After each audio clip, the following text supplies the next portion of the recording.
my mom wanted me to be a truck driver because that would mean I'd make $24,000 a year if I went to Truck Masters, and that would be twice what my father made. And she thought that would happen, but something inside of me said, I don't want to drive a truck. There's something else that matters more to me, and I decided I was not gonna go for money instead of passion. And the rewards have been pretty amazingly better than being a truck driver. It's not bad being a truck driver, it's just not what I was after. And I look back, and one of the things that helped me was my original teacher, Jim Rohn, who was a personal development speaker I went to hear when I was 17. He said something the first time I heard him, and he said, you know, it's really simple.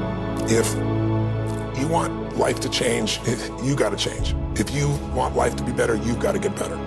It's the only way it happens. And luck will show up for people and it'll leave them. But if you're constantly improving who you are and what you give, game over. When people ask me, what does it take to be happy? I always tell them one word: progress. Progress equals happiness. Even if you're not where you want to be yet, if you're on the road, if you're improving, if you're making progress, you're gonna love it. You're gonna feel alive. On the other hand, it doesn't matter how successful you are, if you stop growing, you start dying inside. I've always had this belief: if you want to be successful at anything in life, never leave the sight of setting a goal without doing something that commits you to fulfillment.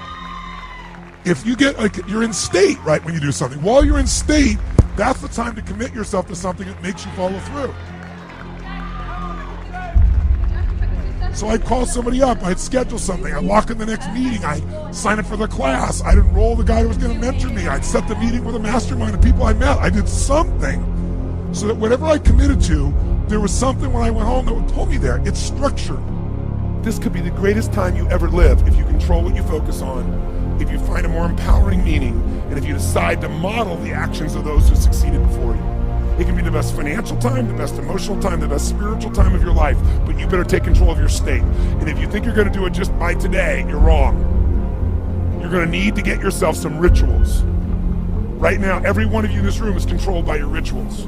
I don't just mean this one, I mean every morning you get up. I know your body, I can look at your body right now, and I can guess your rituals. Some of you, your rituals to work out 5 times a week, I can see it clearly. 4 to 6 times a week, it's obvious. Because you couldn't look like that if you didn't do that. Some form of workout, I don't care if it's walking, lifting, whatever. Some of you, it's obvious that lifting weights is part of it. You can see by that man's muscles. I know what his rituals are, because your life comes from your rituals. And if you don't develop the ritual, you're kidding yourself.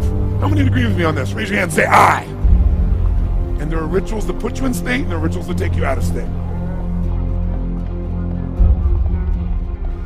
But if you've got what you know, that focus, the target, and you got the toolbox, and you're still not getting what you want, it's because you got inner conflicts. That's the third pillar. You've got to resolve your inner conflicts.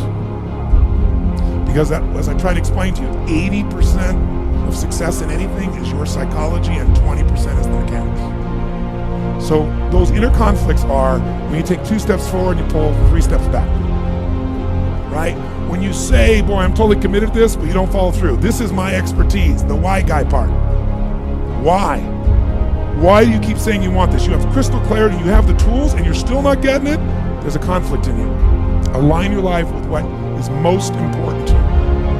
And then once you are in a position where you're aligned, guess what you'll do? Take action. You won't have to work at it. When everything's in alignment, there's nothing pulling you away, boom, you go for it.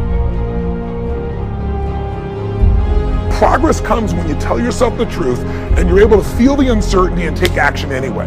The thing that stops us all is fear. It's no surprise.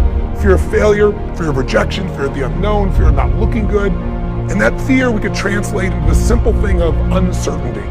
Now, when you look at someone who's incredibly successful, you look at someone who's truly a leader in their life or in their field, the one thing they have in common is they exude this sense of certainty. Now, where's that come from?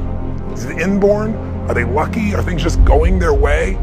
No, great leaders know how to step in the uncertainty and bring the certainty to the situation. Most people in life, we really feel like the level of stress in our life comes to how much of life do you feel like you control, or how much does life control you?